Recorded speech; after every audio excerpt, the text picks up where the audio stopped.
forced time off amounts to a pay cut when staff is already dangerously low. Not only did they take a $26 million tax anticipation note just months before this pandemic, but they've had wasteful spending projects at $150,000 for part-time assistance for the commissioners when we're laying firefighters off.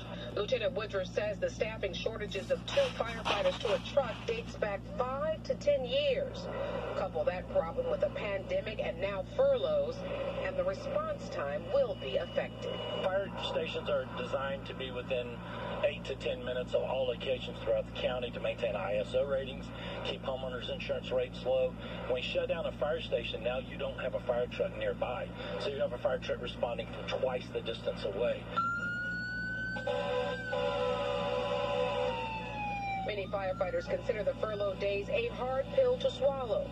They have started a website called furloughfirefighters.com, which is getting national attention.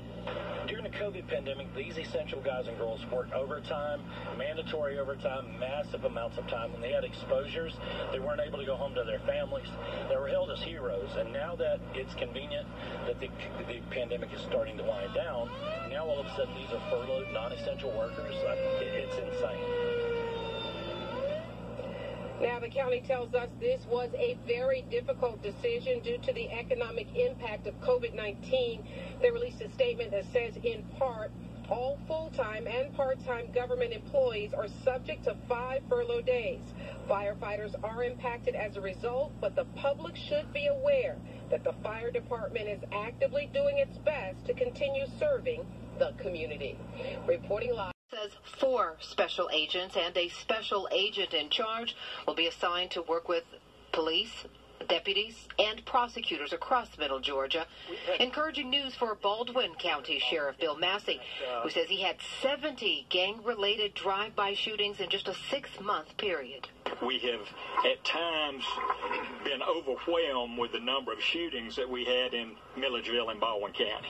Bibb County Sheriff David Davis says the reinforcements from the GBI will make all the difference when it comes to combating gang activity in rural Georgia.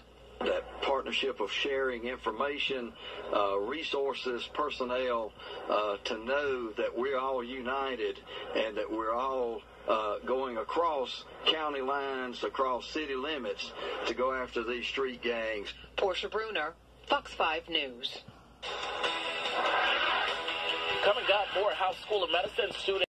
That's my husband's name on there. My husband was murdered.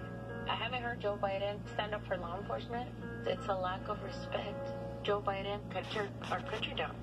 Scary to think of. What kind of a leader are you? Preserve America PAC is responsible for the content of this advertising. I actually got a call like this not too long ago, and I knew it was a scam, but it's totally understandable why people fall for scams like this. The call sounded very urgent, and they threaten you with immediate action.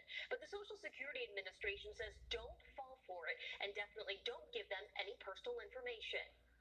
We have got an order to suspend your social at very right moment. When Sherry Conk got this message on her landline answering machine, she says she saw red flags immediately. The message said her Social Security number would be suspended because of suspicious activity. I knew it was a scam because the Social Security Department does not call people. They usually send a letter.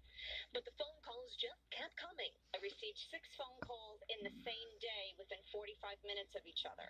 And they were coming from different states. They started from Kansas and they went to Virginia, and I even received some phone calls from New York. The Social Security Administration is warning people about this exact scam. The agency says it will sometimes send emails and texts, but it will never ask for personal or financial information through these methods. And it's This exclusive report. Let your voice be heard and your vote be counted. It has been called sacred. You're on Team Red or you're on Team Blue. A privilege. We anticipate a record turnout. The most powerful weapon in every citizen's arsenal. If I don't vote, I have no say-so. Your vote. One person makes a huge difference. And in these pandemic times, I've been here for about 4 hours. Long wait lines and fears of a new virus have people turning to mail to cast that vote. So imagine our surprise when someone inside a local post office sent us this picture of absentee ballots. Look closely. They were ready to be mailed to citizens.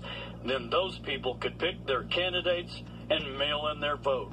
But this picture was taken on August 12th, the day after the election. The ballots worthless. That's a problem. That's a major problem. Local postal union president Stacy Severe Brown was stunned when we told her what we saw. Our whistleblower said the postal processing plant, which sorts the mail for carriers, didn't drop off the ballots to be mailed out until the election was over.